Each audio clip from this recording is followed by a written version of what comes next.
നമസ്കാരം. ഭക്തലക്ഷങ്ങൾ ആറ്റുകാലിൽ പൊങ്കാല അർപ്പിച്ച ആത്മനിർവൃതിയിൽ മടങ്ങുകയാണ്. ഉഭയകക്ഷി ചർച്ച കഴിഞ്ഞ് ഇന്ന് കോൺഗ്രസ് ലീഗ് നേതാക്കളും സംതൃപ്തി എന്നാണ് പ്രതികരിച്ചത്. മൂന്നാം സീറ്റ് എന്ന ലീഗിന്റെ ആവശ്യം എല്ലാ ഇലക്ഷൻ കാലത്തെയും പോലെ ഒരു സമ്മർദ്ദമല്ലെന്നും ലീഗ് സീരിയസ് ആണെന്നും കോൺഗ്രസിന് ബോധ്യമായിരിക്കുന്നു. മൂന്നാം സീറ്റിന് പകരം രാജ്യസഭാ സീറ്റ് എന്ന ഉറപ്പിൽ ലീഗിനെ അനുനയിപ്പിക്കാനാണ് ശ്രമം. രാജ്യത്ത് ലോക്കോ പൈലറ്റ് ഇല്ലാതെ ഒരു ട്രെയിൻ ഓടി. അത്ഭുതമോ റെയിൽവേ ഗതാഗതത്തിലെ അവിസ്മരണീയമായ നേട്ടമോ അല്ല, കടുത്ത അനാസ്ഥയാണ്. 80 കിലോമീറ്റർ ആ ട്രെയിനിന്റെ പിടുത്തം വിട്ട പാച്ചിലിൽ അപകടമൊന്നും സംഭവിക്കാതിരുന്നത് മഹാഭാഗ്യം. ഈ ഞായറാഴ്ചയും സജീവമാക്കിയ പ്രധാന വാർത്തകളിലേക്കാണ് ഇന്ന് സംഭവിച്ചത് ആരംഭിക്കുന്നു.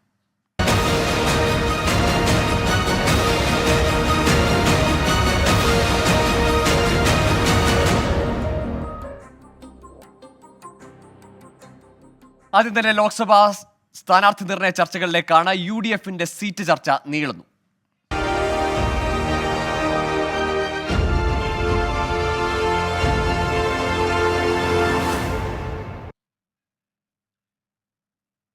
മുസ്ലിം ലീഗിന് മൂന്നാം സീറ്റ് ലഭിച്ചേക്കില്ല. സീറ്റ് നൽകുന്നതിൽ ബുദ്ധിമുട്ടുണ്ടെന്ന് കോൺഗ്രസ് ലീഗ് നേതാക്കളെ അറിയിച്ചു.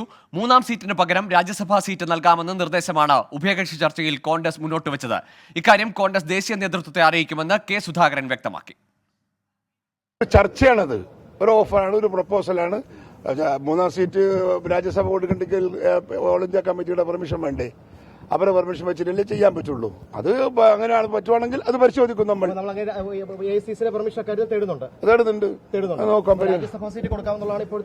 അല്ല, രാജ്യസഭാ സീറ്റ് കിട്ടിയാൽ അവർ എടുക്കുമെങ്കിൽ അവർക്കത് കൊടുക്കാം. അത് അവർ ഓക്കെ പറഞ്ഞില്ല. അതും അവർ തങ്ങളുമായി സംസാരിച്ചതിന് ശേഷമേ അവർ ഞങ്ങൾക്ക് മറുപടി പറയുള്ളൂ. അങ്ങനെ വരുവാണെങ്കിൽ ഞങ്ങൾ ഓൾ ഇന്ത്യ കമ്മിറ്റിയുടെ പെർമിഷനോടുകൂടി വി വിൽ കൺസിഡർ ദാറ്റ്. രാജ്യസഭാ സീറ്റിന്റെ കാര്യത്തിൽ പാണക്കാട് സാദിഖ് അലി ശിഹാബ് തങ്ങളുമായി ചർച്ച ചെയ്ത് നിലപാട് അറിയിക്കാമെന്ന് മുസ്ലിം ലീഗ് അറിയിച്ചു. ചൊവ്വാഴ്ച ചേരുന്ന ലീഗ് നേതൃയോഗത്തിന് ശേഷം അന്തിമ തീരുമാനമുണ്ടാകും. 27 കാലത്താണ് ഞങ്ങളുടെ മീറ്റിംഗ് പാണക്കാട് വിളിച്ചിരിക്കുന്നത്. ഇന്നുണ്ടായ ചർച്ചയുടെ അതിന് ഒരുപാട് ഡീറ്റെയിൽസ് ഉണ്ട്. ഇന്നുണ്ടായ ചർച്ചയുടെ മുഴുവൻ ഡീറ്റെയിൽസും 27-ാം തീയതി കാലത്ത് ഞങ്ങൾ വിലയിരുത്തി അന്ന് തന്നെ അത് സംബന്ധിച്ചുള്ള കാര്യങ്ങൾ നിങ്ങളോട് പറയാം. കൊച്ചിയിൽ നിന്ന് വിനീത വിജിയും മലപ്പുറത്ത് നിന്ന് സമീർ ബിൻ കരീമും ചേരുന്നുണ്ട്. വിശദാംശങ്ങളുമായി ആദ്യം വിനീതയിലേക്കാണ്. വിനീത, UDFന്റെ സ്ഥാനാർത്ഥി നിർണയം, സ്ഥാനാർത്ഥി പ്രഖ്യാപനമൊക്കെ ഇങ്ങനെ അനിശ്ചിതത്വത്തിൽ നീളുന്നതിന് കാരണം തന്നെ ലീഗിന്റെ മൂന്നാം സീറ്റ് ആവശ്യത്തിൽ തട്ടിയുള്ള ചർച്ചകളാണ്. ഇന്നലെ ഒരുപക്ഷെ ലീഗ് ഒറ്റയ്ക്ക് മത്സരിക്കുമെന്ന വാർത്ത വന്നിടത്തു നിന്നാണ് ഇനി അങ്ങനെയൊന്നും ഒരു വാർത്തയും കൊടുക്കണ്ട എന്ന് പ്രതിപക്ഷ നേതാവ് ഇന്ന് പ്രതികരിക്കുന്നത്. പ്രതിപക്ഷ നേതാവിന്റെ കോൺഗ്രസ് നേതാക്കളുടെ ഒപ്പം ലീഗ് നേതാക്കളുടെ ഒക്കെ പ്രതികരണത്തിൽ സംതൃപ്തി ഉണ്ട്. ഇന്നത്തെ ചർച്ചയിൽ പോസിറ്റീവാണ് കാര്യങ്ങളെന്ന് പറയുന്നു. ഇന്നത്തെ ചർച്ചയുടെ വിശദാംശങ്ങൾ എന്താണ്?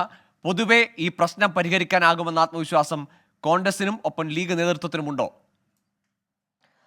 ഗോകുൽ സൂചിപ്പിച്ചതുപോലെ ഈ ലോക്സഭാ തെരഞ്ഞെടുപ്പുമൊക്കെയായി ബന്ധപ്പെട്ട ഇന്ന് UDFന്റെ ഒരു യോഗം ചേരാനാണ് ആദ്യഘട്ടത്തിൽ ഉണ്ടായിരുന്നത്. പക്ഷേ അതിനിടയിലാണ് ഈ ലീഗിന്റെ പ്രശ്നം പരിഹരിക്കേണ്ടതായിട്ടുണ്ടെന്നും അടിയന്തരമായി ലീഗും കോൺഗ്രസും തമ്മിൽ ഒരു ഉഭയകക്ഷി ചർച്ചയാകാമെന്നും തീരുമാനിക്കുന്നത്. തുടർന്നാണ് ഇന്ന് രാവിലെ 11 മണിയോടുകൂടി കോൺഗ്രസിലെയും ലീഗിലെയും നേതാക്കൾ ആലുവ പാലസിലെത്തി ചർച്ചകളുമായി മുന്നോട്ട് പോയത്. നിലവിൽ ഈ ഉഭയകക്ഷി ചർച്ചയ്ക്ക് ശേഷം ഈ ചർച്ച തൃപ്തികരമെന്ന് തന്നെയാണ് കോൺഗ്രസ് ലീഗ് നേതാക്കൾ പ്രതികരിച്ചിട്ടുണ്ടായിരുന്നത്. എല്ലാ വിഷയങ്ങളും പരസ്പരം ചർച്ച ചെയ്തുവെന്നും പറയുന്നുണ്ട്. 2019 സമാനമായിട്ടുള്ള ചില ആവശ്യങ്ങൾ ലീഗ് മുന്നോട്ട് വെച്ചിരുന്നുവെങ്കിലും ഒരുപക്ഷെ ഇത്തവണത്തേതുപോലുള്ള ഒരു കടുത്ത നിലപാടിലേക്ക് അവർ പോയിരുന്നില്ല.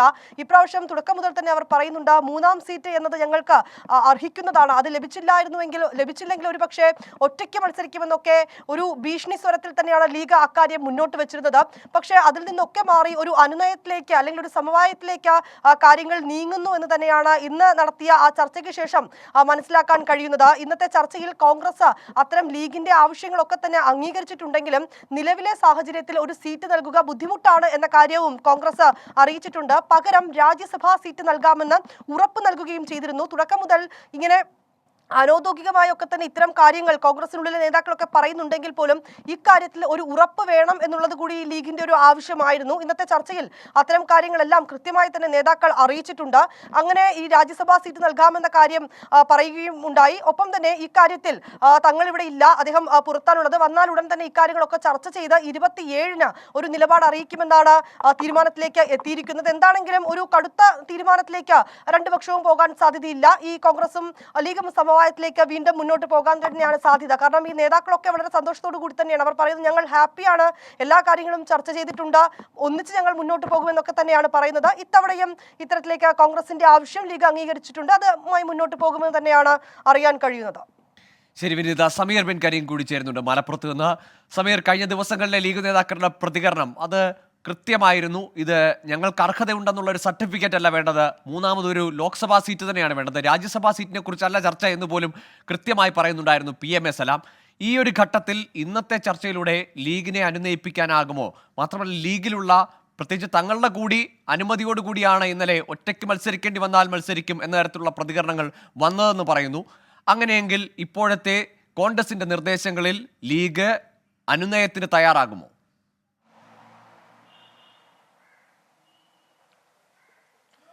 ഗോകുൽ, രണ്ട് കാര്യങ്ങളാണ് പ്രധാനമായും പരിശോധിക്കേണ്ടത്. ഒന്ന്, ഈ രാജ്യസഭാ സീറ്റ് നൽകുമോ എന്നുള്ള കാര്യത്തിൽ ഹൈക്കമാൻഡ് തീരുമാനം എടുക്കേണ്ടതുണ്ട്. അങ്ങനെ ഹൈക്കമാൻഡിന്റെ അംഗീകാരം കൂടി ലഭിക്കുകയാണെങ്കിൽ കോൺഗ്രസ് ഇത്തരം ഒരു ഈ മുസ്ലിം ലീഗ് ഈ രാജ്യസഭാ സീറ്റ് എന്നുള്ള കാര്യത്തിൽ സ്വാഭാവികമായും അത് അംഗീകരിക്കും, ആക്സെപ്റ്റ് ചെയ്യും എന്നുള്ളതാണ് നമുക്ക് ഇപ്പോൾ ലഭ്യമാകുന്ന വിവരം. അതിന് കാരണമായി നമുക്ക് മനസ്സിലാക്കാൻ കഴിയുന്നത് മുസ്ലിം ലീഗ് തുടക്കം മുതലേ മുന്നോട്ട് വെച്ചിരുന്ന ആവശ്യം ഒന്നുകിൽ മൂന്നാമതൊരു സീറ്റ്, അതല്ലെങ്കിൽ രാജ്യസഭാ സീറ്റ്. ഈ രണ്ട് ഉറപ്പ് ലഭിക്കാത്ത സാഹചര്യത്തിലാണ് മുസ്ലിം ലീഗ് സമ്മർദ്ദം ശക്തമാക്കിയത്. അതിന് പിന്നാലെ കോൺഗ്രസ് ഇന്ന് രാജ്യസഭാ സീറ്റ് നൽകുമെന്ന് കോൺഗ്രസ് ഉറപ്പ് നൽകുന്നു. അങ്ങനെയെങ്കിൽ മുസ്ലിം ലീഗ് സ്വാഭാവികമായും അംഗീകരിക്കും. അതിന് കാരണം മുസ്ലിം ലീഗിന് നിലവിൽ 2 ലോക്സഭാ MP മാരുണ്ടാകും, അല്ലെങ്കിൽ 2 സീറ്റാണുള്ളത്. എന്നാൽ രാജ്യസഭാ സീറ്റ് കൂടി 2ആയി ഉയർത്താനാകും. അങ്ങനെ ദേശീയ തലത്തിൽ മുസ്ലിം ലീഗിന് അതൊരു നേട്ടമാക്കി ഉയർത്തി കാണിക്കാൻ കഴിയും.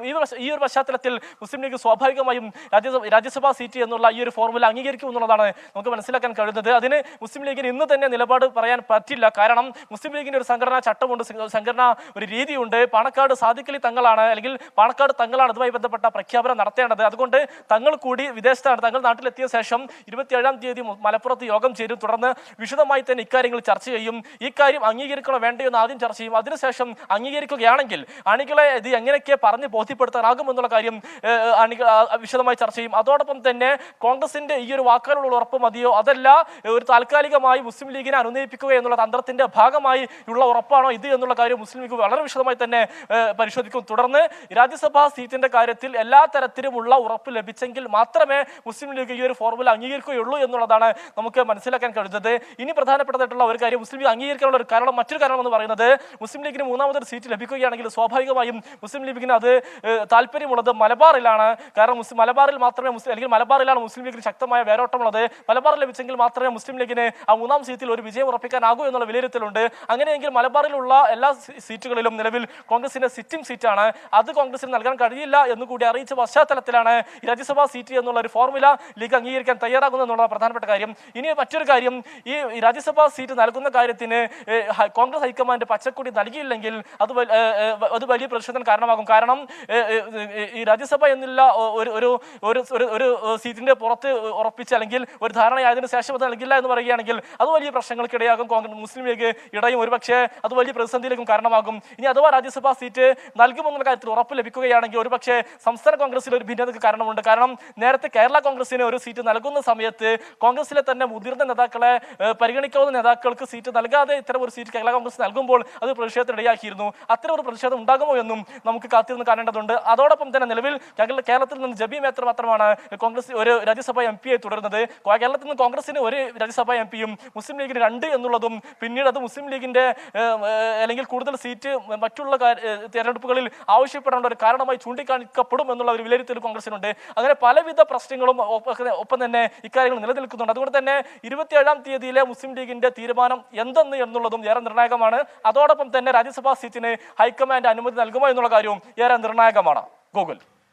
ശരി, സമീർ ബിൻ കരീമും ഒപ്പം വിനീത വിജിയുമാണ് വിവരങ്ങൾ നൽകിയത്. ഏതായാലും മൂന്നാം സീറ്റ് എന്ന ആവശ്യത്തിൽ അതിനെ ഒരു രാജ്യസഭാ സീറ്റ് എന്ന നിർദ്ദേശം ലീഗ് അംഗീകരിച്ചാൽ തന്നെയും അതൊരു പരസ്യ പ്രഖ്യാപനം നടത്തുമോ കോൺഗ്രസ് ഈ തെരഞ്ഞെടുപ്പ് അടുത്ത ഘട്ടത്തിൽ? പ്രത്യേകിച്ച് കോൺഗ്രസിനകത്ത് പോലും രാജ്യസഭാ സീറ്റ് ലീഗിന് വിട്ടു നൽകുന്നതിൽ എതിർപ്പുകളുള്ള പശ്ചാത്തലത്തിൽ പ്രത്യേകിച്ച് തെരഞ്ഞെടുപ്പ് അടുത്ത് നിൽക്കുന്ന ഘട്ടത്തിൽ ലീഗിന് അടിയറവ് വെച്ചു എന്ന ഒരു വ്യാഖ്യാനം പ്രചാരണം ഉണ്ടാകുമോ എന്നൊക്കെയുള്ള ആശങ്കകളും കോൺഗ്രസ് ക്യാമ്പിലുണ്ട്. ഏതായാലും ഈ മൂന്നാം സീറ്റ് എന്ന ആവശ്യത്തിലെ തീരുമാനത്തിനെ ആശ്രയിച്ചിരിക്കും UDFന്റെ സ്ഥാനാർത്ഥി പ്രഖ്യാപനം എന്ന സംശയം ഇല്ല.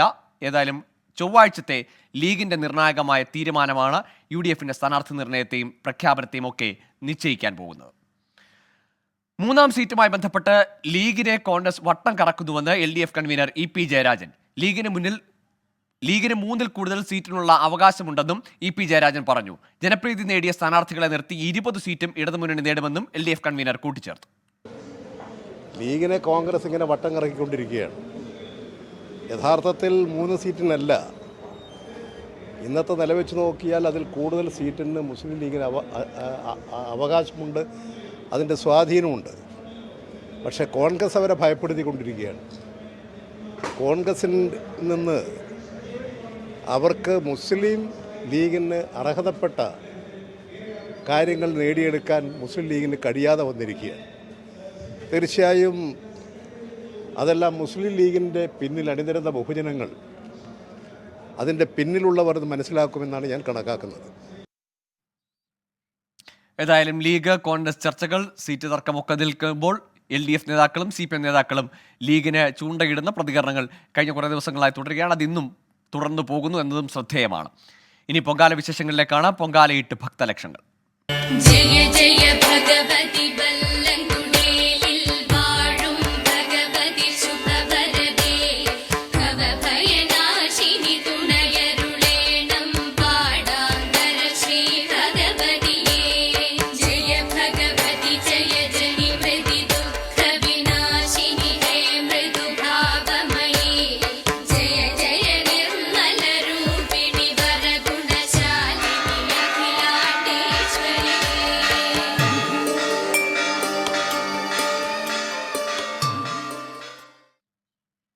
ഭക്തി നിർവൃതിയിൽ യാഗശാലയായി തലസ്ഥാന നഗരി. വ്രതം നോറ്റെത്തിയ തീർത്ഥാടക ലക്ഷങ്ങൾ ആറ്റുകാലമ്മയ്ക്ക് പൊങ്കാല അർപ്പിച്ചു. രാവിലെ 10:30 പണ്ടാര അടുപ്പിൽ തീ പകർന്നതോടെ തുടങ്ങിയ പൊങ്കാല സമർപ്പണ ചടങ്ങുകൾ നിവേദ്യത്തോടെ പൂർത്തിയായി.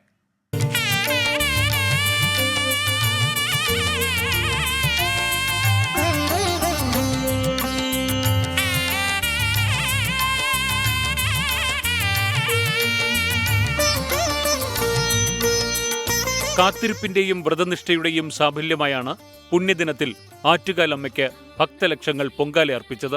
ഭക്തി ജ്വലിച്ചു നിന്ന പകലിൽ വേനൽ ചൂടിനെ വകവയ്ക്കാതെ തീർത്ഥാടകർ അനന്തപുരിയിലേക്ക് ഒഴുകിയെത്തി. ശ്രീകോവിലിൽ നിന്ന് തന്ത്രി തെക്കേടത്ത പരമേശ്വരൻ വാസുദേവ ഭട്ടതിരിപ്പാട് തിടപ്പള്ളിയിലെ പൊങ്കാല അടുപ്പിലേക്ക് തീ പകർന്നു നൽകി. പിന്നാലെ മേൽശാന്തിയും സഹമേൽശാന്തിമാരും ചേർന്ന് പണ്ടാര അടുപ്പിൽ അഗ്നി തെളിയിച്ചു.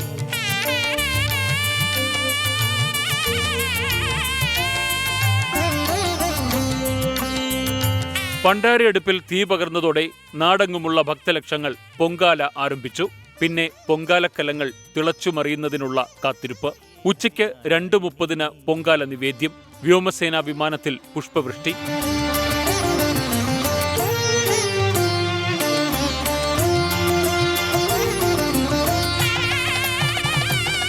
ഒരു വർഷത്തെ കാത്തിരിപ്പിനൊടുവിലെ പുണ്യദിനത്തിൽ ആറ്റുകാലമ്മയ്ക്ക് പൊങ്കാല സമർപ്പിച്ചതിന്റെ സംതൃപ്തിയിൽ തീർത്ഥാടകർ. ഞാൻ എത്തിയിട്ടുണ്ട്. കുറെ പേരുണ്ടോ നിങ്ങൾ? 5 പേര്. സ്ത്രീകളുടെ കൂട്ടമാണ് അല്ലേ?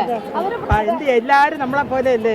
എല്ലാ ദിവസവും വരുമോ? അല്ലാതെ എന്നും വരും. ഇന്ന് 9ാമത്തെ ദിവസം അടുപ്പിച്ച് വന്നു. ക്ഷേത്ര സന്നിധിയിൽ നിന്ന് 10 കിലോമീറ്ററോളം പരിധിയിൽ ഭക്തർ പൊങ്കാല അർപ്പിച്ചു. ഇനി അടുത്ത വർഷത്തേക്കുള്ള കാത്തിരിപ്പ്.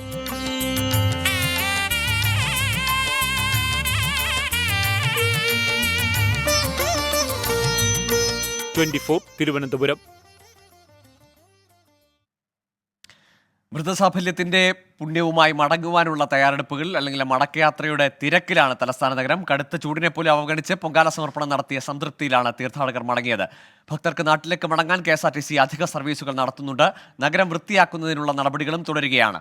ആറ്റുകാൽ ക്ഷേത്രനടയിൽ നിന്ന് ഹരികൃഷ്ണനും കിഴക്കേക്കോട്ടയിൽ നിന്ന് ശ്രീനിത കൃഷ്ണൻ, തമ്പാനൂർ റെയിൽവേ സ്റ്റേഷനിൽ നിന്ന് ഗോപിക സുരേഷ് എന്നിവർ ചേരുന്നു. ആദ്യം ഹരികൃഷ്ണനിലേക്കാണ്. ഹരി, ക്ഷേത്ര പരിസരമൊക്കെ തിരക്കൊഴിഞ്ഞിട്ടുണ്ടോ?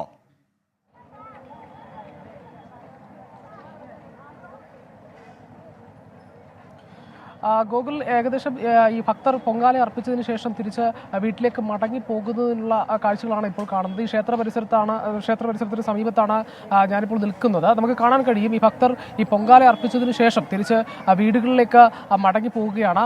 സംസ്ഥാനത്തിന്റെ പല ഭാഗത്തു നിന്നും വന്ന ആളുകളാണ്, പല ജില്ലകളിൽ നിന്നും വന്ന ആളുകളാണ്. പലയിടങ്ങളിലായി ഇന്നലെ 2 ദിവസത്തിന് മുന്നേ തന്നെ വന്ന ആളുകളാണ്. അവർ ഈ പൊങ്കാല അർപ്പിച്ചതിന് ശേഷം ഇന്ന് ഉച്ചയ്ക്ക് 2:30 ഈ പൊങ്കാല നിവേദ്യം സമർപ്പിച്ചത്. അതിനുശേഷം ഇത്തരത്തിൽ ഇത് പുണ്യാഹം തളിച്ച ചടങ്ങുകൾ പൂർത്തിയാക്കി ഈ നിവേദ്യം കഴിച്ചുകൊണ്ട് അല്ലെങ്കിൽ ആ നിവേദ്യം കൊണ്ട് അവർ മടങ്ങുന്ന കാഴ്ചയാണ് ഇപ്പോൾ കാണുന്നത്. എല്ലാവരും തിരിച്ച് മടങ്ങുന്ന ഒരു കാഴ്ചയാണ്. ഇതിനോടൊപ്പം തന്നെ ഈ ക്ഷേത്രത്തിലെ ചടങ്ങുകളും ഇവിടെ പുരോഗമിച്ചുകൊണ്ടിരിക്കുകയാണെന്നുള്ളതാണ്. ഇപ്പോൾ സമീപത്തായിട്ട് നമുക്ക് കാണാൻ കഴിയുന്ന ഒരു കാര്യം എന്ന് പറയുന്നത് ഈ ഘോഷയാത്രയ്ക്കുള്ള താലപ്പൊലിയുമായി ചെറിയ ബാലികമാർ അടക്കമുള്ളവർ ഇവിടെ നിൽക്കുന്നുണ്ട്. ഈ വൈകിട്ട് ഈ ദേവിയെ പുറത്തെഴുന്നള്ളിക്കുന്ന ഒരു ചടങ്ങുണ്ട്. ആ പുറത്തെഴുന്നള്ളിക്കുന്ന ചടങ്ങ് വൈകിട്ട് ഈ ദീപാരാധനയ്ക്ക് ശേഷമായിരിക്കും ഇത്തരം കാര്യങ്ങൾ നടക്കുക. അതുമായി ബന്ധപ്പെട്ട് ഈ ബാലികമാരെ ഒരുക്കി ഇവിടെ ഈ ക്യൂവിൽ നിർത്തിയിരിക്കുകയാണ്. ഇതുമായി ബന്ധപ്പെട്ട ദൃശ്യങ്ങളാണ് ഇപ്പോൾ കാണാൻ കഴിയുന്നത്. താലപ്പൊലിയുമായി ചെറിയ ബാലികമാർ ഇത്തരത്തിൽ ഒരുങ്ങി ഇത്തരത്തിൽ നിൽക്കുകയാണ്. ഇതിനോടൊപ്പം തന്നെ കുത്തിയോട്ട ബാലന്മാർ, അതൊരു ഇവിടുത്തെ പ്രധാനപ്പെട്ട ഒരു ചടങ്ങ് കൂടിയാണ്. ഈ കുത്തിയോട്ടം എന്ന് പറയുന്നത് ഈ 2 ഘോഷയാത്രയോടൊപ്പം ഇത് അനുഗമിക്കും. ഈ ദേവിയുടെ തിടമ്പ് ആനപ്പുറത്താണ് എഴുന്നള്ളിക്കുന്നത്. തൃക്കടവൂർ ശിവരാജുവാണ് ഇത്തരത്തിൽ തിടമ്പ് പുറത്തേക്ക് എഴുന്നള്ളിക്കുന്നത്. ഈ മണക്കാട് ശാസ്താക്ഷേത്രത്തിലേക്ക് രാത്രി 11 മണിയോടുകൂടി എത്തും. അതിനുശേഷമായിരിക്കും ഈ ചടങ്ങുകൾ പൂർത്തിയാക്കുന്നത്. ആ ചടങ്ങുകൾ പൂർത്തിയാക്കി തിരിച്ച് പുലർച്ചെ എത്തി 27-ാം തീയതിയോടുകൂടി ഈ 10 ദിവസത്തെ ആറ്റുകാൽ ക്ഷേത്രത്തിലെ ഉത്സവം പൂർത്തിയാകും എന്നുള്ളതാണ് ഇപ്പോൾ നമുക്ക് കാണാൻ കഴിയും. ഇപ്പോഴും ക്ഷേത്രത്തിനകത്തേക്ക് ഇതുമായി ബന്ധപ്പെട്ട് ഈ ഘോഷയാത്രയുമായി ബന്ധപ്പെട്ട് കയറുന്നതിന് വേണ്ടിയിട്ടുള്ള ഭക്തരുടെ തിരക്കാണ് ഇപ്പോൾ കാണുന്നത്.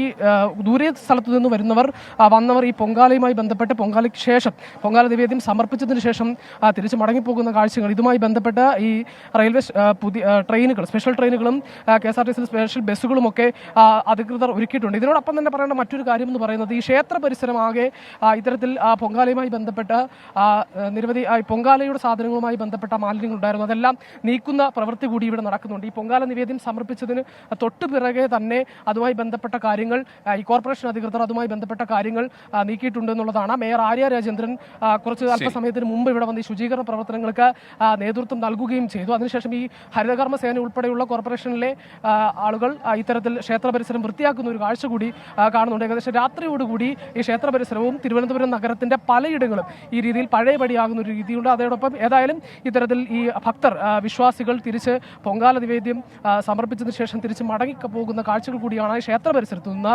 നമുക്ക് കാണാൻ കഴിയുന്നത്. ഗോകുൽ, ശരി, ഹരികൃഷ്ണനാണ് വിവരങ്ങൾ നൽകിയത് ആറ്റുകാൽ ക്ഷേത്ര പരിസരത്ത് നിന്ന്. ഇനി ശ്രീനിത കൃഷ്ണൻ ചേരുന്നു തമ്പാനൂരിൽ നിന്ന്. ശ്രീനിത, പൊങ്കാല സമർപ്പണം കഴിഞ്ഞെങ്കിലും ഇനി ചടങ്ങുകൾ ബാക്കിയുണ്ട്. കാപ്പിറക്കം, ഘോഷയാത്രയും കുത്തിയോട്ടവും, അങ്ങനെ ഇനി ചടങ്ങുകൾ ബാക്കിയുണ്ട്. ഈ എത്തിയ ഭക്തരൊക്കെ ക്ഷേത്രത്തിലെ മറ്റ് ചടങ്ങുകളിലേക്കൊക്കെ കാത്തു നിൽക്കുകയാണോ? ഈ പൊങ്കാല അർപ്പിച്ച ആളുകളുടെയൊക്കെ പ്രതികരണത്തിൽ എങ്ങനെ, എല്ലാവരും സംതൃപ്തരാണോ?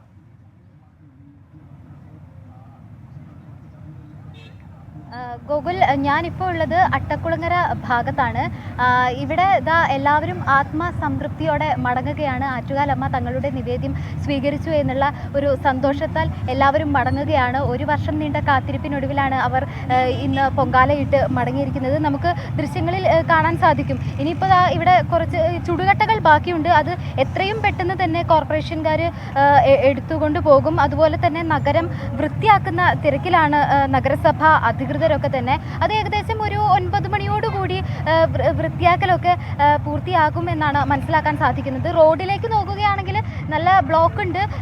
നമ്മൾ എല്ലാവരും ഈ നിവേദ്യം അർപ്പിച്ചതിന് ശേഷം അപ്പോൾ തന്നെ ആ നിമിഷം തന്നെ എല്ലാവരും തിരിച്ച് തങ്ങളുടെ നാടുകളിലേക്ക് പോകാനുള്ള ഒരുക്കത്തിലായിരുന്നു. അതിനുള്ള എല്ലാ സൗകര്യങ്ങളും അധികൃതർ ഒരുക്കിയിട്ടുണ്ടായിരുന്നു. അതിൻ്റെ ഒരു ട്രാഫിക് ബ്ലോക്കാണ് നമ്മൾ കാണുന്നത്. എങ്കിൽ കൂടിയും എല്ലാവർക്കും അവരവരുടെ നാടുകളിലേക്ക് പോകാനുള്ള കൂടുതൽ സൗകര്യങ്ങൾ ഏർപ്പെടുത്തിയത് ഭക്തജനങ്ങൾക്ക് വളരെ സൗകര്യപ്രദമായിരുന്നു എന്ന് നമ്മളോട് തന്നെ അവർ വ്യക്തമാക്കിയതാണ്. ഇനി ആകെ ഇതുപോലെ അവശേഷിക്കുന്നത് ഇത്തരത്തിൽ കച്ചവടക്കാരൊക്കെ, നിരവധി കച്ചവടക്കാരുണ്ടായിരുന്നു. എനിക്ക് തോന്നുന്നു ഈ ചേച്ചിമാരൊക്കെ കച്ചവടത്തിന് വന്നവരായിരുന്നു എന്ന് തോന്നുന്നു. ചേച്ചി, കച്ചവടത്തിന് വന്നതായിരുന്നോ?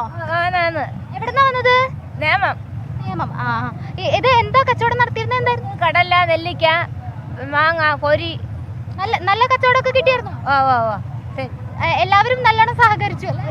സഹകരിച്ചു. ഇതിനും വരാറുണ്ടോ? ആറ്റുകാൽ പൊങ്കാലയ്ക്കൊക്കെ വരാറുണ്ട്. പൊങ്കാല ഇട്ടില്ലാന്ന് തോന്നുന്നു അല്ലേ? അപ്പൊ പൊങ്കാല ഇട്ടു, ചേച്ചി പൊങ്കാല ഇട്ടു, കച്ചവടവും നടത്തി. എല്ലാവരും ഭയങ്കര ഹാപ്പിയാണ് കേട്ടോ, എല്ലാവരും ഭയങ്കര സംതൃപ്തിയോടെ മടങ്ങുകയാണ്. റോഡിൽ ഇപ്പോൾ അവിടെയൊക്കെ KSRTC ബസ് കാണാൻ സാധിക്കും. എല്ലാവരും നാടുകളിലേക്ക് മടങ്ങുന്നു.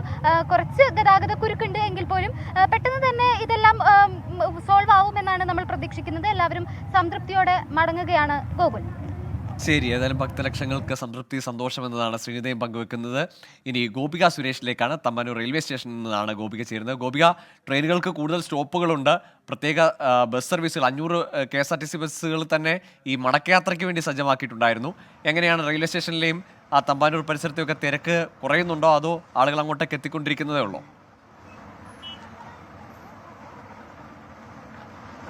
ഗോകുൽ, ഞാൻ രാവിലെ മുതൽ തന്നെ ഈ തമ്പാനൂർ പരിസരത്താണ് ഉള്ളത്. ഈ 2:30-ക്ക് ശേഷം ഇവിടെ ഒരു കാല് കുത്താൻ പറ്റാത്ത അത്ര തിരക്കായിരുന്നു. തലസ്ഥാന നഗരത്തെ യാഗശാലയാക്കിയ ആറ്റുകാൽ പൊങ്കാലയ്ക്ക് എന്തായാലും ഭക്തിപൂർവമായ പരിസമാപ്തിയാണ്. അത് കഴിഞ്ഞ ശേഷം നമ്മളിവിടെ കാണുന്നത് വലിയ തരത്തിലുള്ള തിരക്കാണ്. ആൾക്കാർ അവരവരുടെ വീടുകളിലേക്ക് മടങ്ങിപ്പോകുന്ന തിരക്കാണ് നമ്മൾ എപ്പോഴും ദൃശ്യങ്ങളിൽ കാണുന്നത്. ഈ 2:30-ക്ക് നൈവേദ്യം അർപ്പിച്ച ആ സമയം മുതൽ റെയിൽവേ സ്റ്റേഷനും പരിസര പ്രദേശങ്ങളിലും ഒക്കെ ട്രെയിനിൽ പോകാനുള്ള ആൾക്കാരുടെ തിരക്കായിരുന്നു. ഇപ്പോൾ KSRTC ബസ് സ്റ്റാൻഡിലേക്ക് പോകുന്ന ആൾക്കാരെ കാണാം ഇവിടെ. അതുപോലെ തന്നെ കോർപ്പറേഷന്റെയും മറ്റും വാഹനങ്ങൾ, ഈ നഗരം വൃത്തിയാക്കാനുള്ള വാഹനങ്ങളൊക്കെ സജ്ജമാണ്. അവരും അവരുടേതായ ജോലി തുടങ്ങിയിട്ടുണ്ട്. ഏതായാലും ആൾക്കാർ ഇങ്ങനെ പൊക്കോണ്ടിരിക്കുകയാണ്. നമുക്ക് ഇവരൊക്കെ തിരക്കിട്ട് പോവുകയാണ്. എവിടെയാണ് അമ്മേ വീട്? ഞങ്ങളുടെ വീട് കരുനാഗപ്പള്ളി, മൈനാപ്പള്ളി. ട്രെയിൻ ഉണ്ടോ അതോ ബസ്? ട്രെയിനിന് പോകാനാ. ഇപ്പൊ ട്രെയിൻ ഉണ്ടോ? ഇപ്പൊ ട്രെയിനുണ്ട്. അങ്ങനെ തന്നെയാണ് ഗോകുൽ. ഈ ട്രെയിനിനും ബസ്സിനും ഒക്കെ പോകാനുള്ള ആൾക്കാരുടെ തിരക്കാണ്. അവർ ആത്മസംതൃപ്തിയോടുകൂടി നിവേദിച്ചതിന് ശേഷം. അമ്മ എവിടെയാണ്? വീട് എവിടെയാണ്? ഓച്ചറ പ്രയാറ്. ബസ്സോ ട്രെയിനോ ഒക്കെ ഉണ്ടോ? ബസ്സിന് പോകാനാ പോകുന്നത്. നടന്നു. എങ്ങനെയുണ്ട്? എല്ലാം ഓക്കെ? എല്ലാം ഓക്കെ ആയിട്ടുണ്ട് മക്കളെ. സന്തോഷത്തോടാ പോകുന്നത്. നമുക്ക് ഇപ്പൊ കാണുമ്പോ വലിയ തിരക്കാണ്, വലിയ പൊടിയാണ്, വലിയ വെയിലുണ്ട്. പക്ഷെ ഇവർക്കൊന്നും, ഈ ഭക്തരെ സംബന്ധിച്ച് അവർക്കൊന്നും അതൊരു പ്രശ്നമേ അല്ല. അവർ വലിയ തൃപ്തിയോടുകൂടിയാണ്. നമുക്കറിയാം, കഴിഞ്ഞ 3 ദിവസമായി കാത്തിരിക്കുന്ന, ഇവിടെ വന്ന് അവരവരുടേതായ സ്ഥലം പിടിച്ച് കാത്തിരിക്കുന്നവരാണ്. അവരെ സംബന്ധിച്ച് ഈ തിക്കും തിരക്കും കാത്തിരിപ്പും ഒന്നും ഒരു പ്രശ്നമേ അല്ല. അവരെ സംബന്ധിച്ച് വിശ്വാസമാണ് ഏറ്റവും വലുത്. അമ്മ എവിടുന്നാണ് അമ്മ? അയ്യോ, നടന്നു മടുത്ത് ഞങ്ങള്. എവിടുന്നാണ്? എവിടെയായിരുന്നു പൊങ്കാല? പൊങ്കാല അമ്പലത്തിന്റെ അടുത്ത് തന്നെ. അവിടെ ഇവിടെ വരെ നടക്കും. അതായത് ഗോകുലി ആക്രക്കാർക്ക് നീ പിടിച്ചു. എന്തായാലും പ്രശ്നമുണ്ട്. അവിടെ പ്രശ്നങ്ങളുണ്ടെന്ന് തോന്നി. ഞങ്ങളോട് ഓടിപ്പോക്കോളാം, ഞങ്ങൾ ഓടി പോന്നു. മടക്കയാത്രയിൽ കൂടുതൽ വാർത്തകളോട് പങ്കുവെച്ചാണെന്ന് തോന്നുന്നു. ഏതായാലും അവർ നമ്മളോട് കൂടി വാർത്തകൾ പങ്കുവെച്ചാണ് മടങ്ങുന്നത്. ഏതായാലും എല്ലാവരും വളരെ ഹാപ്പിയാണ്. സന്തോഷം എന്ന വാക്കല്ലാതെ ആരുടെയും ഭാഗത്തു നിന്ന് എന്തെങ്കിലും ഒരു പരാതികളൊന്നും കേൾക്കുന്നില്ല. ഏതായാലും അവരെല്ലാം നാടുകളിലേക്ക് മടങ്ങുകയാണ്. നാട്ടിൽ വീട്ടുകാരുണ്ട്, ബന്ധുക്കൾ, അങ്ങനെ അയൽവക്കക്കാർക്കൊക്കെ ഈ നിവേദ്യവും പായസവും ഒക്കെ അവർക്ക് കൂടി കൊണ്ടെത്തിക്കാനുള്ള ഒരു തിരക്ക് കൂടിയാണ് ഈ ഓട്ടത്തിലുള്ളത്. ഏതായാലും നമ്മുടെ 3 റിപ്പോർട്ടേഴ്സ് ശ്രീനിത കൃഷ്ണൻ, ഗോപിക സുരേഷ്, ഒപ്പം ഹരികൃഷ്ണൻ, എല്ലാവരും പങ്കുവച്ച വിവരങ്ങളിൽ എല്ലാ ഭക്തരും സംതൃപ്തിയോടെ മടങ്ങുന്നു എന്നതാണ് പൊതുവിൽ ആറ്റുകാലിൽ നിന്നുള്ള ഇത്തവണത്തെ വിശേഷം. ഇത്തവണയും ആറ്റുകാൽ പൊങ്കാലയിടാൻ എത്തിയ സെലിബ്രിറ്റികളിലായിരുന്നു ക്യാമറ കണ്ണുകൾ. തെരഞ്ഞെടുപ്പ് തിരക്കുകൾക്കിടയിൽ സുരേഷ് ഗോപിയും കുടുംബവും ശാസ്തമംഗലത്തെ വീട്ടിലാണ് പൊങ്കാലയിട്ടത്. ക്ഷേത്രത്തിന് സമീപത്താണ് നടിമാരായ ചിപ്പിയും ജലജയും പൊങ്കാല അർപ്പിച്ചത്. ക്ഷേത്രനടയുടെ സമീപത്തുള്ള ഗൗരീനന്ദന പരിസരത്തായിരുന്നു സിനിമാ സീരിയൽ താരങ്ങളുടെ നീണ്ട നിര. ചിപ്പിയും ജലജയും കൃഷ്ണപ്രഭയുമെല്ലാം ഭക്തിയോടെ പൊങ്കാല അർപ്പിച്ചു. ആറ്റുകാലമ്മയോടുള്ള വിശ്വാസമാണ് ഓരോ വർഷവും ക്ഷേത്രനടയിലേക്ക് എത്തിക്കുന്നതെന്ന് സിനിമാ താരം ചിപ്പി. ഞാൻ ജനിച്ചു വളർന്നത് ട്രിവാൻഡ്രത്ത് തന്നെയാണ്. ഞങ്ങളുടെ വീടിൻ്റെ അടുത്തൊക്കെ പൊങ്കാലയുണ്ട്. പക്ഷേ എനിക്ക് ഇത്രയും ക്ഷേത്രത്തിൻ്റെ ഇത്രയും അടുത്തിടാനൊരു അവസരം കിട്ടുന്നുണ്ട്. അപ്പോൾ എനിക്കത് ഇവിടെ വന്ന് അമ്മയുടെ അടുത്തിരുന്നിടുന്ന പോലെ അതിനൊരു അവസരം കിട്ടുമ്പോൾ നമ്മളത് ചെയ്യണമല്ലോ. അതുകൊണ്ട് ഇക്കുറിയും പൊങ്കാലയിടാൻ സാധിച്ചത് ഏറ്റവും വലിയ അനുഗ്രഹമെന്ന് ജലജ. പ്രത്യേക നൈവേദ്യമല്ല, എല്ലാ പ്രാവശ്യം അമ്മയ്ക്ക് വന്ന് പായസം തന്നെയാണ് ചെയ്യുന്നത്. അപ്പോൾ ഇപ്രാവശ്യം അത് തന്നെയാണ്. വന്നിടാനുള്ള ഭാഗ്യം കിട്ടിയല്ലോ, അത് തന്നെയാണ് ഏറ്റവും വലിയ ബ്ലെസ്സിംഗ് ആയിട്ട് ഞാൻ കണക്കാക്കുന്നത്. പാൽക്കുളങ്ങരയിലെ വീട്ടിലായിരുന്നു വിഴിഞ്ഞം പോർട്ട് MD ദിവ്യ എസ് അയ്യരുടെ പൊങ്കാല. കാമാക്ഷി മീനാക്ഷി കാശി വിശാലാക്ഷി ജഗദംബ ശാലിനി ലക്ഷ്മി ഗൗരി ഭുവനേശ്വരി. സ്ത്രീകളുടെ ശക്തി പകരുന്ന ആചാരം ഇന്ന് സുരേഷ് ഗോപി. ഇത് എല്ലാ വർഷവും ഇങ്ങനെ തന്നെ. 1990 മുതൽ എൻ്റെ ഓർമ്മ ശരിയാണെങ്കിൽ കല്യാണം കഴിഞ്ഞാണ്. പൊങ്കാല വരുന്ന ആ വർഷത്തെ. അന്നു മുതൽ പൊങ്കാല മുത്തശ്ശിയുടെ സാന്നിധ്യത്തിലിട്ടിരുന്നു. എൻ്റെ അമ്മയും കുടുംബവും ഞങ്ങളുടെ കുടുംബക്കാരിലെ സ്ത്രീപക്ഷങ്ങളെല്ലാം വന്ന് ഈ ആചാരം തുടങ്ങി വെച്ചു. ഫ്ലവേഴ്സ് TV സംപ്രേഷണം ചെയ്യുന്ന ആറ്റുകാലമ്മ സീരിയൽ ഫെയിം സംസ്കൃതി ഉൾപ്പെടെ ആദ്യമായി പൊങ്കാലർപ്പിക്കാനെത്തിയ പ്രമുഖരും നിരവധി. രാജ്ഭവനു മുമ്പിൽ പൊങ്കാലർപ്പിച്ച ഭക്തജനങ്ങൾക്ക് ഗവർണറുടെ ഭാര്യ രേഷ്മ ആരിഫ് സംഭാര വിതരണം ചെയ്തു. 24 തിരുവനന്തപുരം. ഇന്ന് സംഭവിച്ചതിലേക്ക് വീണ്ടും. ലോക്കോ പൈലറ്റ് ഇല്ലാതെ ഒരു ട്രെയിൻ യാത്ര.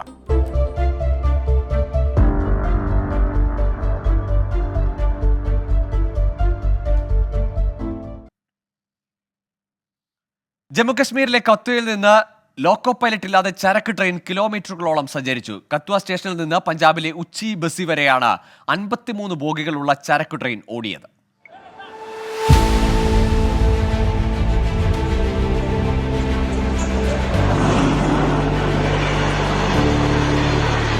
ജമ്മുകശ്മീരിലെ കത്വ റെയിൽവേ സ്റ്റേഷനിൽ നിർത്തിയിട്ടിരുന്ന ചരക്ക് ട്രെയിനാണ് ലോക്കോ പൈലറ്റ് ഇല്ലാതെ കിലോമീറ്ററുകൾ ഓടിയത്. റെയിൽവേ ട്രാക്കിന്റെ ചരിവാണ് ലോക്കോ പൈലറ്റ് ഇല്ലാതിരുന്നിട്ടും ട്രെയിൻ ഓടാൻ കാരണം. മണിക്കൂറിൽ 80 കിലോമീറ്ററായിരുന്നു ട്രെയിനിന്റെ വേഗം. ആശങ്കകൾക്കൊടുവിൽ പഞ്ചാബിലെ ഉച്ചി ബസിയിൽ ട്രെയിൻ നിർത്താൻ കഴിഞ്ഞു. റെയിൽവേ അന്വേഷണം പ്രഖ്യാപിച്ചതായി ജമ്മു ഡിവിഷണൽ ട്രാഫിക് മാനേജർ അറിയിച്ചു. ബാലസോർ ട്രെയിൻ അപകടത്തിലെ വീഴ്ചകൾ മുൻനിൽക്കെ റെയിൽവേയുടെ ഭാഗത്തു നിന്നും വീണ്ടുമുണ്ടാകുന്ന ഗുരുതര വീഴ്ചകൾ പരിഹരിക്കണമെന്ന് പ്രതിപക്ഷ പാർട്ടികൾ ആവശ്യപ്പെട്ടു. 24 ഡൽഹി. ഏതായാലും ഈ സംഭവത്തിൽ റെയിൽവേ അന്വേഷണം പ്രഖ്യാപിച്ചിട്ടുണ്ട്. കൂടുതൽ വിവരങ്ങളുമായി ആർ അച്യുതൻ ചേരുകയാണ് ഡൽഹിയിൽ നിന്ന്. അച്യുതൻ, 293 പേരുടെ ജീവനെടുത്ത ബാലസോർ ട്രെയിൻ അപകടത്തിന്റെ ദൃശ്യങ്ങൾ നമ്മുടെ ഓർമ്മയിൽ നിന്ന് മായുന്നില്ല. അതിനിടയിലാണ് ഇപ്പോൾ ഇങ്ങനെ ഒരു വാർത്ത വരുന്നത്. ആരുടെ ഭാഗത്തു നിന്ന് വന്ന വീഴ്ചയെന്നാണ് മനസ്സിലാക്കുന്നത്? എന്തെങ്കിലും നടപടികൾ ഇക്കാര്യത്തിൽ ഈ ഘട്ടം വരെ ഉണ്ടായിട്ടുണ്ടോ?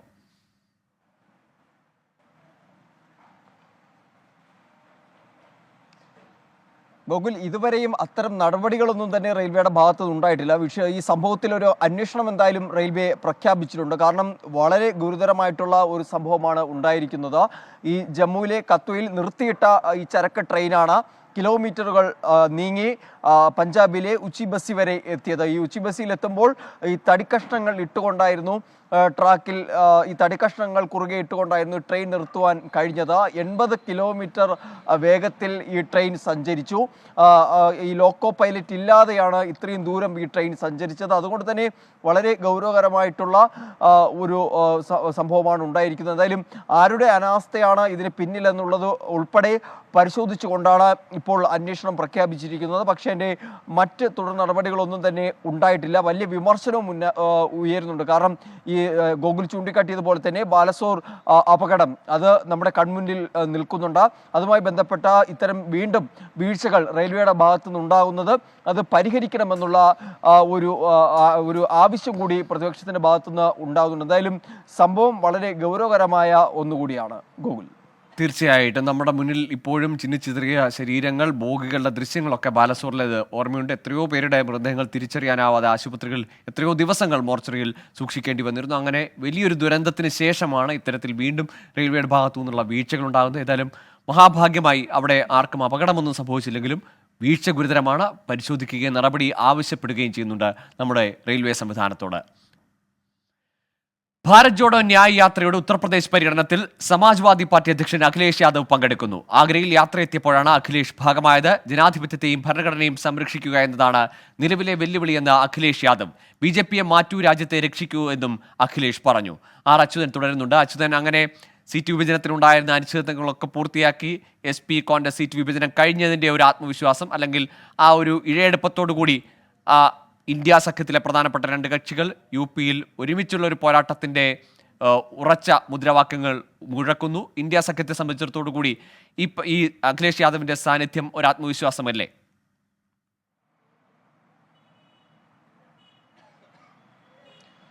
തീർച്ചയായിട്ടും ഗൂഗിൾ, കാരണം ഈ ഭാരത് ജോഡോ ന്യായ് യാത്ര ആരംഭിക്കുമ്പോൾ അത് ഉത്തർപ്രദേശിലേക്ക് എത്തുമ്പോൾ ഉയർന്ന ചോദ്യമായിരുന്നു സമാജ്വാദി പാർട്ടി അധ്യക്ഷൻ അഖിലേഷ് യാദവ് ഇതിൽ പങ്കെടുക്കുമോ എന്നുള്ളത്. പക്ഷേ അതിൽ പല സൂചനകൾ, അതായത് ഈ സീറ്റ് വിഭജന ചർച്ചകൾ പ്രതിസന്ധി നേരിട്ട ഘട്ടത്തിൽ പങ്കെടുക്കില്ല എന്നുള്ള സൂചനകൾ അഖിലേഷ് യാദവ് നൽകിയിരുന്നു. തുടർന്ന് പെട്ടെന്ന് തന്നെ ഈ സീറ്റ് വിഭജന ചർച്ചകൾ പൂർത്തിയാക്കി അതിലൊരു ഫലം കണ്ടുകൊണ്ടുള്ള നീക്കങ്ങൾ ഉണ്ടായി. സീറ്റ് വിഭജനം പ്രഖ്യാപിക്കുകയും ചെയ്തു. തൊട്ടു പിന്നാലെ തന്നെയാണ് അഖിലേഷ് യാദവ് ഈ ഭാരത് ജോഡോ ന്യായ് യാത്രയുടെ ഭാഗമായി താൻ പങ്കെടുക്കുമെന്നുള്ള കാര്യം ഔദ്യോഗികമായി തന്നെ അറിയിക്കുന്നത്. അങ്ങനെയാണ് അദ്ദേഹം ഇന്ന് ഉത്തർപ്രദേശിലെ ആഗ്രയിൽ പര്യടനം നടത്തുന്ന വേളയിൽ അഖിലേഷ് യാദവ് യാത്രയുടെ ഭാഗമായത്. രാഹുൽ ഗാന്ധിയും പ്രിയങ്ക ഗാന്ധിയും അഖിലേഷ് യാദവും കൂടിയായിരുന്നു ആഗ്രയിൽ യാത്രയുടെ പര്യടനത്തിന്റെ ഭാഗമായി സംസാരിച്ചത്. അതിൽ അഖിലേഷ് യാദവ് ചൂണ്ടിക്കാട്ടിയ വിഷയങ്ങളിൽ ഒന്ന് രാജ്യത്ത് ജനാധിപത്യവും ഭരണഘടനയും സംരക്ഷിക്കുന്നതാണ് നിലവിലെ ഒരു സാഹചര്യത്തിൽ ഏറ്റവും വെല്ലുവിളി ആയിരിക്കുന്നത്. അതുകൊണ്ട് തന്നെ BJP ഭരണത്തിൽ നിന്ന് മാറ്റി നിർത്തൂ, ഒപ്പം തന്നെ രാജ്യത്തെ സംരക്ഷിക്കൂ എന്നുള്ള ഒരു മുദ്രാവാക്യം കൂടി അഖിലേഷ് യാദവ് ഉയർത്തുകയുണ്ട്. എന്തായാലും രാഹുൽ ഗാന്ധിയെയും കോൺഗ്രസിനെ സംബന്ധിച്ച പ്രതീക്ഷകൾ കൂടി നൽകുന്ന ഒന്നാണ് ഈ സമാജ്വാദി പാർട്ടി അധ്യക്ഷൻ അഖിലേഷ് യാദവ് യാത്രയുടെ ഭാഗമായി എത്തിയത്. എന്തായാലും UP-യിൽ വളരെ രാഷ്ട്രീയ പ്രാധാന്യം കൂടി ഉള്ള ഒന്നുകൂടിയാണ് ഈ അഖിലേഷ് യാദവ് യാത്രയുടെ ഭാഗമാകുമ്പോൾ ലഭിക്കുന്നത്. അങ്ങനെ എന്തായാലും അഖിലേഷ് യാദവും ഇപ്പോൾ ഭാരത് ജോഡോ യാത്രയുടെ ഭാഗമായി ഇരിക്കുകയാണ്. ശരി, അങ്ങനെ രാഹുലും അഖിലേഷും കൈകോർക്കുമ്പോൾ മോദിയുടെയും യോഗിയുടെയും ലക്ഷ്യങ്ങൾക്ക് ഏതെങ്കിലും തരത്തിൽ തടയിടാനാകുമോ എന്നതാണ് ആകാംക്ഷ. ഏതായാലും ഇന്ത്യ സഖ്യത്തെ സംബന്ധിച്ചിടത്തോളം ആശ്വാസകരമാണ്, പ്രതീക്ഷ നൽകുന്നതാണ് അഖിലേഷ് യാദവിന്റെ ഭാരത് ജോഡോ ന്യായ് യാത്രയിലെ സാന്നിധ്യം. ഉത്തർപ്രദേശിൽ കഴിഞ്ഞ തവണ തോറ്റ സീറ്റുകളിൽ ഇത്തവണ സ്ഥാനാർത്ഥികളെ BJP നേരത്തെ പ്രഖ്യാപിക്കും. BJP തെരഞ്ഞെടുപ്പ് സമിതി യോഗം വ്യാഴാഴ്ച ചേരും. BSP MP റിതേഷ് പാണ്ഡെ ഉടൻ BJP അംഗത്വം സ്വീകരിക്കും. കേന്ദ്ര സർക്കാരിനെതിരെ തിപ്രമോദ തലവൻ പ്രത്യുത് മാണിക് ദേവ് ബർമൻ മരണം വരെ നിരാഹാര സമരം പ്രഖ്യാപിച്ചു. ലോക്സഭാ തിരഞ്ഞെടുപ്പിൽ 370-ലേറെ സീറ്റുകൾ ലക്ഷ്യം വെക്കുന്ന BJP ഇത്തവണ ഉത്തർപ്രദേശിലെ ഓരോ സീറ്റും നിർണായകമായാണ് കാണുന്നത്. കഴിഞ്ഞ തവണ പാർട്ടിക്ക് നഷ്ടപ്പെട്ട സീറ്റുകളിലെ സ്ഥാനാർത്ഥികളെ ഉടൻ പ്രഖ്യാപിച്ച് നേരത്തെ പ്രചരണം ആരംഭിക്കാനാണ് നീക്കം. പാർട്ടി ദേശീയ അധ്യക്ഷൻ JP നദ്ദ എന്നിവരുടെ നേതൃത്വത്തിൽ ചേർന്ന യോഗത്തിലാണ് തീരുമാനം. ഉത്തർപ്രദേശ്, പശ്ചിമ ബംഗാൾ, രാജസ്ഥാൻ അടക്കമുള്ള 5 സംസ്ഥാനങ്ങളിലെ അവലോകനം പൂർത്തിയാക്കി. വ്യാഴാഴ്ച ചേരുന്ന കേന്ദ്ര തെരഞ്ഞെടുപ്പ് സമിതി യോഗത്തിന് ശേഷം പ്രധാനമന്ത്രി നരേന്ദ്രമോദി അടക്കമുള്ള 100 സ്ഥാനാർത്ഥികളുടെ പട്ടിക പുറത്തിറക്കുമെന്നാണ് സൂചന. അതേസമയം പ്രധാനമന്ത്രിയോടൊപ്പം പാർലമെന്റ് ക്യാന്റീനിൽ ഭക്ഷണം കഴിച്ച 9 MP-മാരിൽ ഒരാളായ റിതേഷ് പാണ്ഡെ BSP-യിൽ നിന്നും രാജിവെച്ചു. അംബേദ്കർ നഗർ സീറ്റിൽ റിതേഷ് ഇത്തവണ BJP ടിക്കറ്റിൽ മത്സരിക്കുമെന്നാണ് സൂചന.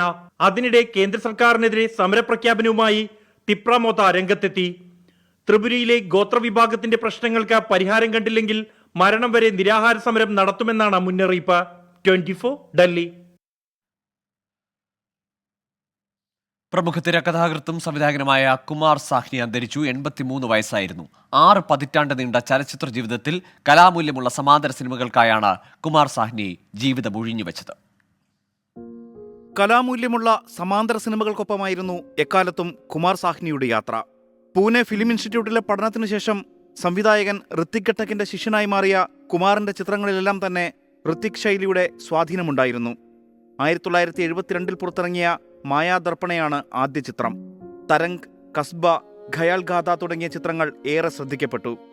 1997 ടാഗോറിന്റെ 4 അധ്യായ് എന്ന നോവലിന്റെ ചലച്ചിത്രാവിഷ്കാരം ഹൃദയസ്പർശിയായ അനുഭവമായി മാറി. 1940 ഡിസംബർ 7 സിന്ധിലെ ലർഖാനയിൽ ജനിച്ച കുമാർ സാഹ്നി പിന്നീട് 6 പതിറ്റാണ്ട് കാലത്തോളം കലാമൂല്യമുള്ള ചിത്രങ്ങൾക്കായി ജീവിതം ഒഴിഞ്ഞുവെക്കുകയായിരുന്നു. അധ്യാപകൻ എന്ന നിലയിലും എഴുത്തുകാരൻ എന്ന നിലയിലും കുമാർ സാഹ്നി വ്യക്തിമുദ്ര പതിപ്പിച്ചിട്ടുണ്ട്.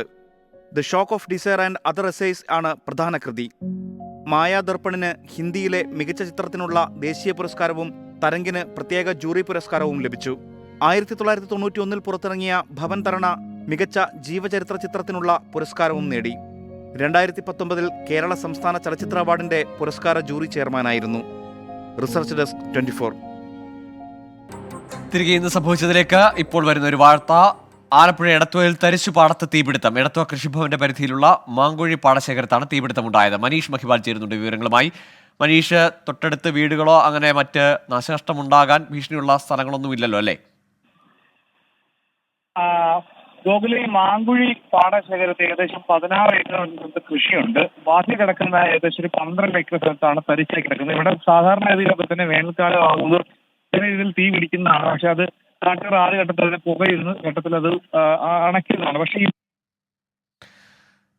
ആലപ്പുഴയിലാണ് എടത്തുയിൽ മാങ്കുഴി പാടശേഖരത്ത് തീപിടുത്തമുണ്ടായത്. തരിശ് മേഖല കിടന്ന സ്ഥലത്താണ് തീപിടുത്തമുണ്ടായത്. അതുകൊണ്ട് തന്നെ മറ്റ് നാശനഷ്ടങ്ങളില്ല. എന്നാലും കാര്യമായി തന്നെ അവിടെ തീ പടർന്ന ഒരു ദൃശ്യങ്ങളാണ് നമുക്കിപ്പോൾ പ്രേക്ഷകരോട് പങ്കുവെക്കാനുണ്ടായിരുന്നത്. പത്തനംതിട്ട തിരുവല്ലയിൽ നിന്ന് കാണാതായ 9ാം ക്ലാസ്സുകാരി തിരിച്ചെത്തി. ഇന്ന് പുലർച്ചെ 4 മണിയോടെ തിരുവല്ല പോലീസ് സ്റ്റേഷനിലാണ് പെൺകുട്ടി എത്തിയത്. പെൺകുട്ടിയെ തട്ടിക്കൊണ്ടുപോയ തൃശൂർ സ്വദേശികളായ അതുൽ, അഖിൽ എന്നിവരും ഇവരെ സഹായിച്ച ജയരാജ് എന്നയാളും പോലീസിന്റെ പിടിയിലായി. വെള്ളിയാഴ്ച ഉച്ചയോടെയാണ് തിരുവല്ലയിലെ സ്കൂളിലേക്ക് പോയ 9ാം ക്ലാസ്സുകാരിയെ കാണാതാകുന്നത്. തുടർന്ന് CCTV ദൃശ്യങ്ങൾ കേന്ദ്രീകരിച്ച് പോലീസ് നടത്തിയ അന്വേഷണത്തിൽ 2 യുവാക്കളാണ് പെൺകുട്ടിയെ തട്ടിക്കൊണ്ടുപോയതെന്ന് വ്യക്തമായി. പക്ഷേ ഇവരെ കണ്ടെത്താൻ പോലീസിന് കഴിഞ്ഞിരുന്നില്ല. ഇന്നലെ പ്രതികളുടെ CCTV ദൃശ്യങ്ങൾ പോലീസ് തന്നെ പുറത്തുവിട്ടു. ഇതോടെ ഇന്ന് രാവിലെ പെൺകുട്ടിയെ തിരുവല്ലയിലെത്തിച്ച ശേഷം പ്രതികൾ രക്ഷപ്പെടുകയായിരുന്നു. മൂവാറ്റുപുഴ KSRTC ബസ് സ്റ്റാൻഡ് പരിസരത്തു വെച്ചാണ് തൃശൂർ സ്വദേശിയായ അതുൽ പിടിയിലാകുന്നത്. ഇയാളോടൊപ്പമുണ്ടായിരുന്ന അജിൽ എന്നയാളെ തൃശൂർ അന്തിക്കാട് നിന്നും പിന്നീട് പോലീസ് കസ്റ്റഡിയിലെടുത്തു. ഇരുവർക്കും സഹായം നൽകിയ തൃശൂർ സ്വദേശിയായ ജയരാജും പിടിയിലായിട്ടുണ്ട്. നിലവിൽ തട്ടിക്കൊണ്ടുപോകലിനാണ് 3 പേർക്കുമെതിരെ പോലീസ് കേസെടുത്തിട്ടുള്ളത്. 24 പത്തനംതിട്ട. ജനവാസ മേഖലയിലെ വന്യമൃഗ ആക്രമണങ്ങൾക്കിടെ ദക്ഷിണേന്ത്യൻ വനമന്ത്രിമാരുടെ യോഗം അടുത്ത മാസം. കേരള, കർണാടക, തമിഴ്നാട് വനമന്ത്രിമാർ മാർച്ച് ആദ്യം ബംഗളൂരുവിലാണ് യോഗം ചേരുക. കർണാടക വനമന്ത്രിയാണ് യോഗത്തിന് ക്ഷണിച്ചത്. കർണാടക അതിർത്തി കടന്നെത്തിയ വന്യമൃഗങ്ങളുടെ ആക്രമണം വയനാട്ടിൽ തുടർക്കഥയായതോടെ കേരളം അന്തർ സംസ്ഥാന സമിതി രൂപീകരിക്കാൻ തീരുമാനിച്ചിരുന്നു.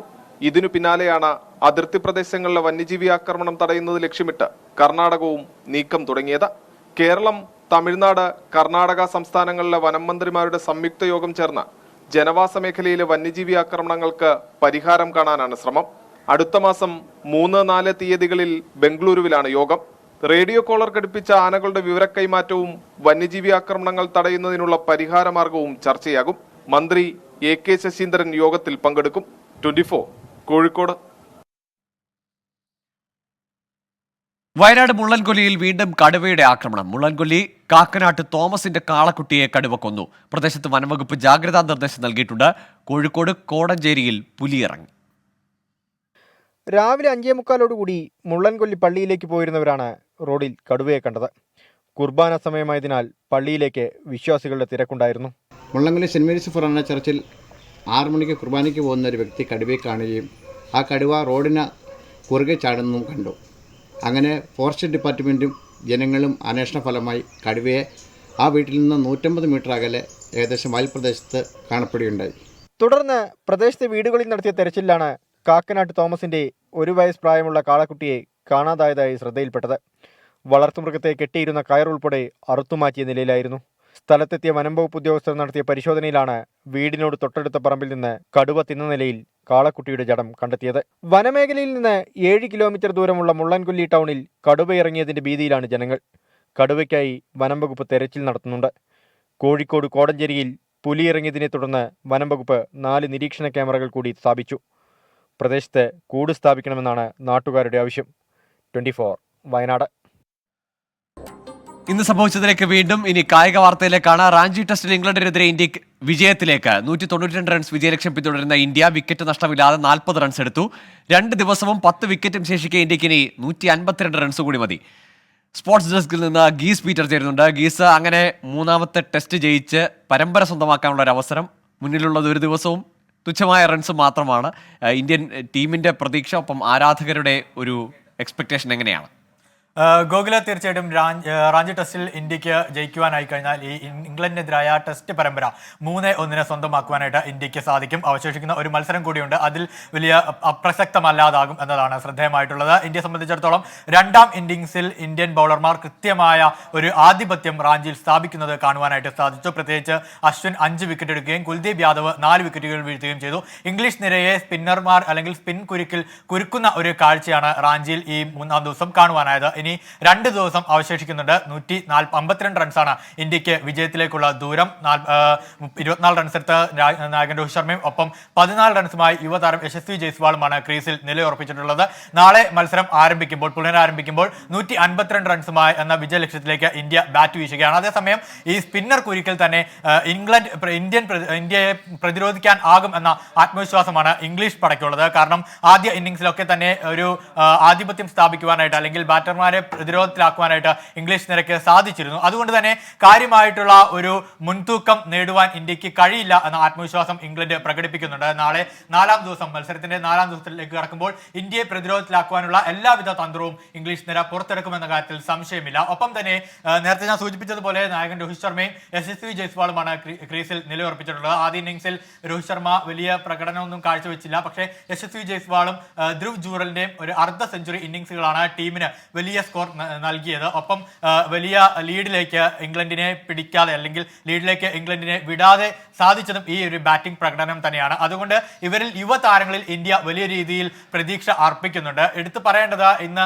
നടത്തിയ സ്പിന്നർമാരുടെ അശ്വിന്റെയും കുൽദീപ് യാദവിന്റെയും പ്രകടനം തന്നെയാണ്. കുൽദീപ് യാദവ് 4 വിക്കറ്റ് എടുത്തപ്പോൾ 5 വിക്കറ്റ് നേടിയ അശ്വിനാണ് ഇംഗ്ലീഷ് പടയെ കൂടുതൽ പ്രതിരോധത്തിലേക്ക് നയിച്ചത്. ഇനി 2 ദിവസമാണ് ഇന്ത്യയുടെ കയ്യിലുള്ളത്. 10 വിക്കറ്റും അവശേഷിക്കുന്നുണ്ട്. കേവലം 152 റൺസ് മാത്രമാണ് ഇന്ത്യക്ക് പരമ്പര സ്വന്തമാക്കുവാനുള്ള ദൂരം. ഗോകുൽ. ശരി ഗീസ്, ഏതായാലും ഏറെ പ്രതീക്ഷയുണ്ട് ഇന്ത്യക്ക്, പ്രത്യേകിച്ച് വിക്കറ്റുകൾ കയ്യിലുണ്ട്.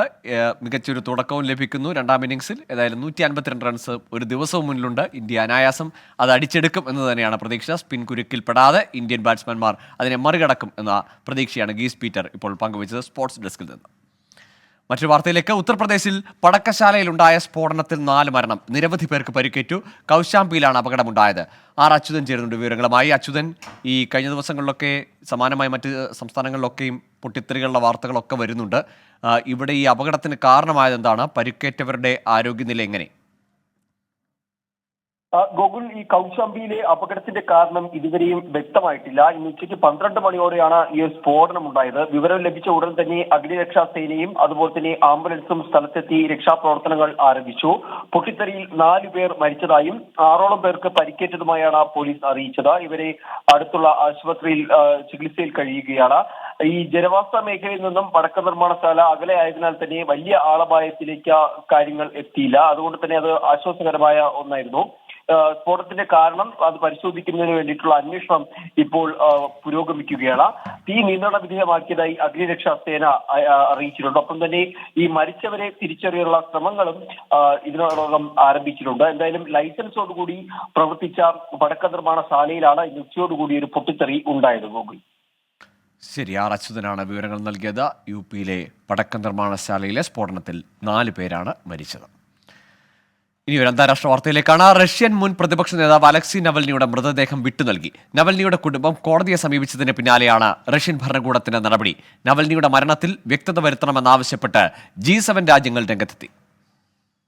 മുൻ പ്രതിപക്ഷ നേതാവായ അലക്സി നവൽനിയുടെ ദുരൂഹ മരണം നടന്ന് ഒരാഴ്ചയ്ക്ക് ശേഷമാണ് നവൽനിയുടെ മൃതദേഹം റഷ്യൻ അധികൃതർ വിട്ടുനൽകിയത്.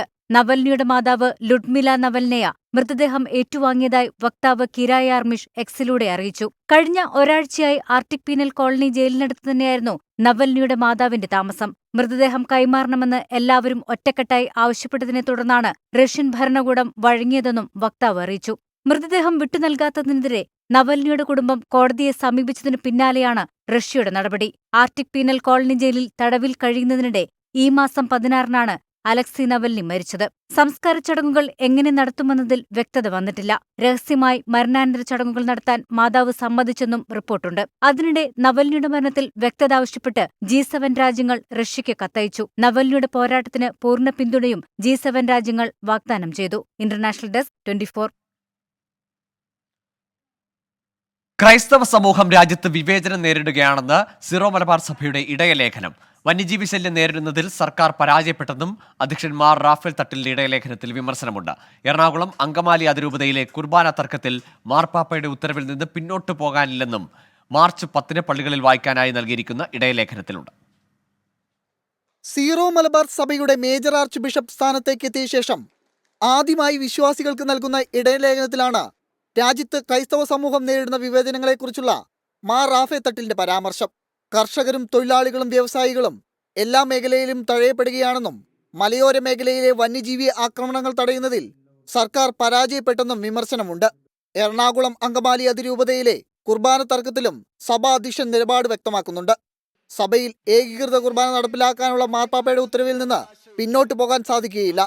സഭാ കൂട്ടായ്മയിൽ നിലനിൽക്കാൻ മാർപ്പാപ്പയോട് വിധേയത്വം പുലർത്തണമെന്നും ഇടയലേഖനത്തിൽ പറയുന്നു. എറണാകുളം അങ്കമാലി അതിരൂപതയിലെ ഭൂരിഭാഗം പള്ളികളിലും ജനാഭിമുഖ കുർബാനയാണ് നിലവിൽ തുടരുന്നത്. ഏകീകൃത കുർബാന നടപ്പിലാക്കണമെന്ന ആവശ്യമുയർന്ന ചില പള്ളികളിൽ തർക്കമുണ്ടായതിനെ തുടർന്ന് കുർബാന നിർത്തിവച്ചിരിക്കുകയാണ്. പറവൂർ കോട്ടക്കാവ് സെന്റ് തോമസ് ഫൊറോന പള്ളിയിൽ ജനാഭിമുഖ കുർബാന തുടരണമെന്ന ആവശ്യവുമായി ഒരു വിഭാഗം വിശ്വാസികൾ ഉപവാസ സമരം നടത്തി. 24 കൊച്ചി.